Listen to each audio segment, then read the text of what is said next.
Count Corla, I think it's generally accepted we live in an information age. Information is everything now. The exchange of information, and he who has information has power. And all of the information and all of the power resides with the processors. Because all of the information available to Minister Hayden and his department is available to the processors. They know how many cattle are in this country at any given time, and they know the age of each and every one of those cattle.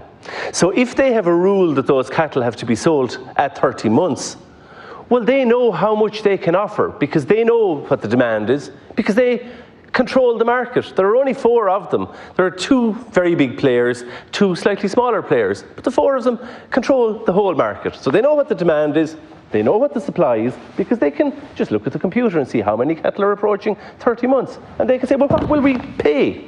They also know that each and every time the government give money to producers who are being screwed, for want of another word, and it's not in parliamentary language, by the practices of those processors, that they can factor that into account.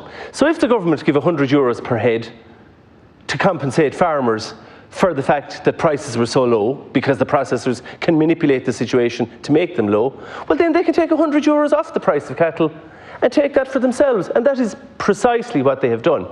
They have forward contracts with certain producers, not very many, but they do have some forward contracts. They also, of course, have farmers who have bed and breakfast, or who provide so-called bed and breakfast feedlots.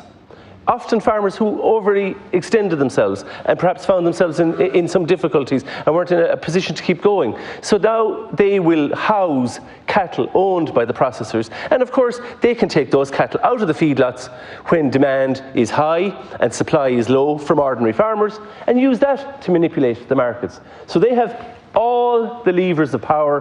Farmers have none of the levers of power. The only perhaps power that ordinary farmers have is with regard to live exports, and of course the department make it very difficult for live exports in Ireland.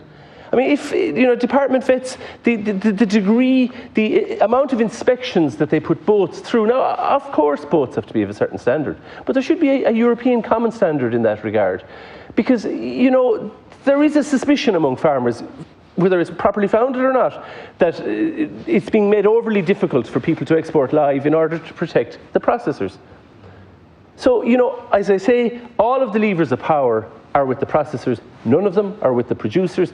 Like Minister Burke, I grew up on a farm as well, and I know what it's like to stay up all night with the cow calving. I don't at the moment. I mean, it's dry stock. But I know what it's like to pay X for cattle in the spring and be hammered in the autumn.